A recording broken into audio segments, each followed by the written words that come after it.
có kỳ đâu mà hai thịt tiệt ơi.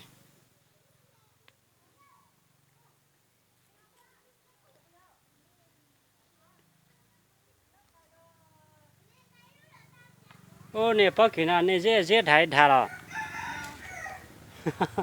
Nhưng có cơ hả ờ.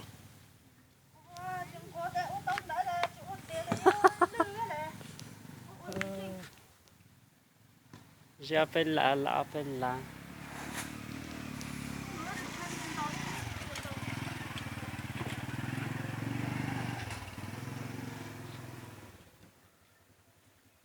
nó nào để chán tôi chỉ trong là nó nào.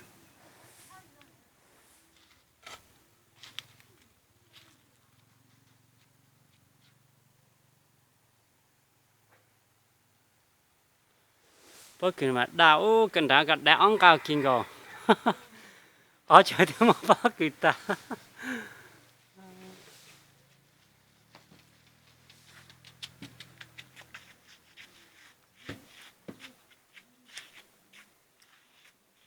Có kỳ nó chọn tao luôn có thể khi tao nè.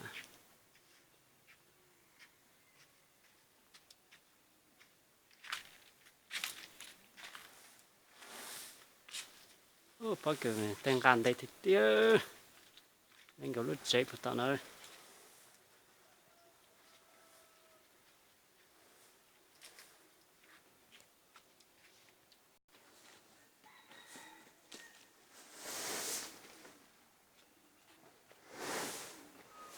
In can đặt nó lên đây buồn trận nó ha.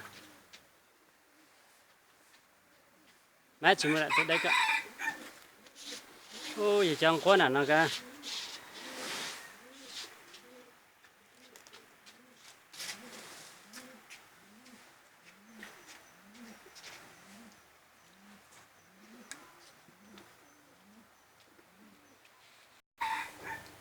Hết đi đã ơi.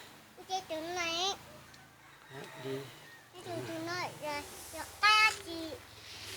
Cặp bó. Bó giờ cái gì? Ba.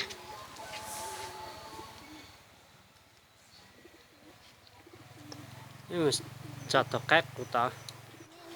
Tao nói giờ cát của đó là mới tao cái nhỉ cho mà đi lọ đây.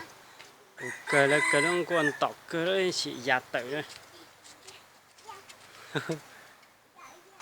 Là cờ. Cờ là cờ nó còn tọt cờ là cả lúc ở trong cả một sầu sầu thế này, ô lúc ở trong một sầu sầu thế này. Cờ này bọ này. Một sầu sầu lúc ở trong đó chiếc cát của nó.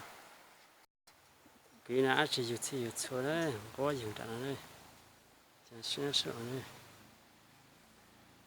chẳng có thì dùng có chỉ món tao đấy, chỉ lọc cực cực,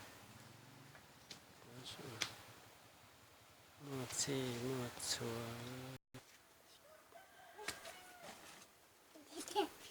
Nếu bác quyền tàu chọn xe, một bếp lót chở xanh rồi mà thằng nhú à.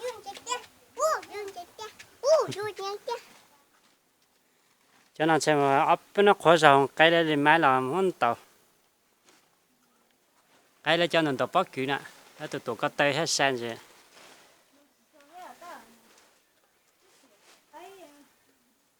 ta cho nên họ cáiយកkhuôn gì hết tụi to hết tàu to hết cho ha nhưng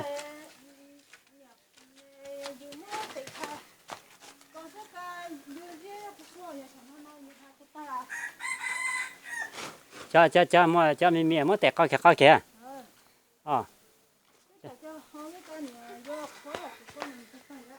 nên thầy cho mình cái vô khô hết họ cho nó lo cái bữa vô khô hết cho nó lo bỏ lên thà nè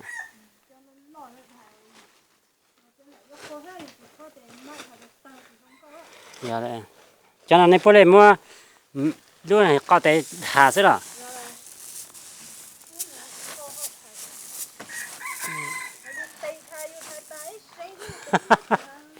giờ này nó tới thà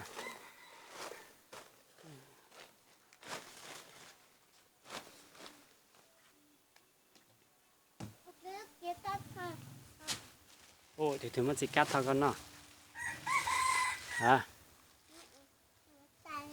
thì mình nhổ bà ta mua được con nó đó sợ là chết thôi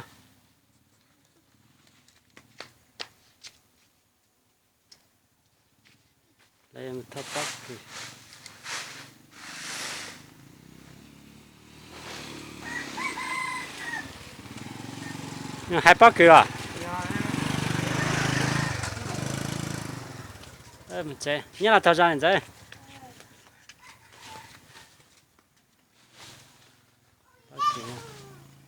hai tỷ tiền đấy không tao xe để nó để bác cửa nó đi quả này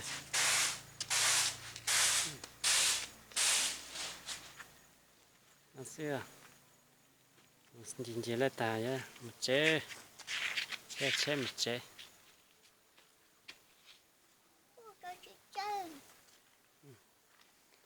đấy một chế anh nó sẽ làm cho mà xin chỉ được đấy nhá rồi bye bye